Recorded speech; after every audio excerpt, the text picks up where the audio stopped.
Hello नमस्कार दोस्तों। आपका शास्त्र ज्ञान चैनल में हार्दिक स्वागत है। आज के इस युग में भाग दौड़ की ज़िंदगी में लोगों के पास इतना समय नहीं है कि वो शास्त्रों का अध्ययन कर सके। तो आपकी ये फ्रेंड आपके समक्ष उपस्थित हुई है शास्त्रों की छोटी छोटी ज्ञान की बातें लेकर। मैं बहुत ज्ञानी नहीं हूँ, बहुत ही तुच्छ ज्ञान है शास्त्रों का, फिर भी मैं इन छोटे छोटे ज्ञान को आप तक पहुँचाना चाहती हूँ। मुझसे बहुत ज़्यादा ज्ञानी लोग भी हैं और मुझसे कम लोग भी जानते हैं। जो लोग कम जानते हैं उनके लिए ही ये प्रस्तुत है हमारा ये एपिसोड।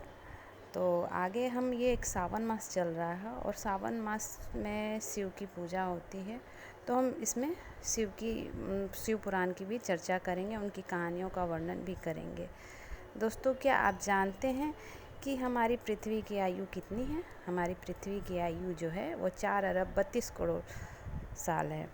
तो दोस्तों, मैं ये बताना चाहती हूँ कि एक हमारी जो मतलब जैसे 4 युग का वर्णन है हमारे शास्त्रों में, सतयुग, त्रेता युग, द्वापर युग और कल युग। तो ऐसे 4 युग जब हम लोग 71 टाइम्स, यानी कि जब 71 टाइम्स इन 4 युगों का 4 युग जब ये 71 टाइम्स ख़त्म होते हैं तब एक मनवंतर होता है। और ये जब ये मनवंतर 14 मनवंतर होते हैं तो सोचिए कि पृथ्वी की आयु कितनी है। 14 मनवंतर का इक्वल टू 1 कल्प होता है। तो एक के मनवंतर में 71 बार 4 युग आते हैं दोस्तों, 71 बार। और ये समझिए कि हमारे पृथ्वी पे अभी कितना टाइम जो है, मतलब कितने बार 4 युग आ चुके हैं। एक मनवंतर में 71 टाइम्स 4 युग का आना। और ये जानते हैं ये 7वां मनवंतर चल रहा है, 7वां मनवंतर का कलयुग चल रहा है दोस्तों। तो ये छोटी छोटी ज्ञान की बातें मैं आगे भी आपको चैनल पर देती रहूँगी, क्योंकि ये सावन का महीना है। इसी उद्देश्य से लोगों के बीच कुछ भगवान के शिव पुराण की हम चर्चा यहाँ करेंगे। तो हम यहाँ आज से एक नए अध्याय से चर्चा करते हैं, भगवान की कहानी की, शिव पुराण से ही है। इसमें शुरू में ही अध्याय में चंचला नाम की एक ब्राह्मणी के बारे में वर्णन किया है, जिसका कि हम यहाँ उल्लेख नहीं करेंगे, लेकिन थोड़ा सा कि शिव पुराण पढ़ने के वजह से उसे मोक्ष की प्राप्ति हुई थी और वो शिव की सखी के रूप में वो शिव धाम में रहती थी। लेकिन शिव धाम में वो जाने के बाद भी जो कि उसका पति जो ब्राह्मण था वो बहुत ही कुकर्मी था, वो बहुत ही गलत कार्य करता था, वो अपने धर्मों से विमुख होकर सारे कार्य करता था। इस वजह से वो पिशाच योनि में चला गया था। काफ़ी हजारों सालों से उसे नरक की यातनाएं भोगनी पड़ रही थी, जिससे इस वजह से वो विंध्य पर्वत पर अकेले उसे बांध के इसी तरह से छोड़ा गया था।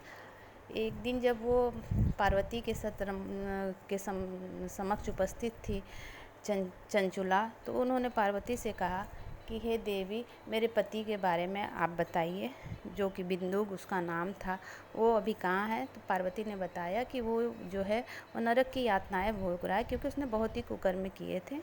इस वजह से चंचला ने कहा कि हे माता, आप तो सबका उद्धार करने वाली हैं, मेरे पति का भी उद्धार कीजिए। तो माँ ने कहा कि शिव पुराण की कथा सुनने से सबका उद्धार होता है, मोक्ष की प्राप्ति होती है। तो चंचुला ने कहा, माता आप सर्वज्ञानी हैं, आप इस शिव चर्चा की व्यवस्था कीजिए माता, जिससे कि मेरे पति का भी उद्धार हो। तो माता ने गंधर्व राज तुम्बुर को बुलाया, जो कि बहुत अच्छा शिव चर्चा करते थे, बहुत अच्छा शिव चर्चा गान करते थे। उनको बुलाया और कहा कि आप तो बहुत ही ज्ञानी पुरुष हैं और शिव भक्त हैं, तो आप जो है इस चंचुला के पति के उद्धार के लिए शिव चर्चा, शिव पुराण की कथा को वर्णन कीजिए और बिंदुक को जो है उसके पाप योनि से मुक्त कीजिए। तो शंबूर ने उसे शिव पुराण की कथा उसके पास गया, वो जो कि विंध्य पर्वत पे उसे निवास दिया गया था, वहाँ गया और उसे सारी शिव पुराण की चर्चा की। और उसे वहाँ से चर्चा के बाद वो जो है अपने उस 85 योनि देह को छोड़कर मुक्ति प्राप्त करके वो भी शिवलोक धाम में एक गण के रूप में वहाँ निवास करने लगा। तो दोस्तों, यहाँ ये बताना चाह रही थी कि इस इंसान के अच्छे कर्म, एक इंसान का अच्छा कर्म जो है उससे दूसरे व्यक्ति का भी उद्धार और भला होता है। तो अपने अच्छे कर्मों के साथ जो है अपने समाज के कल्याण के लिए कार्य करते रहिए और शिव भगवान का नाम लेते रहिए। और जय महादेव, हर हर महादेव, जय माँ पार्वती।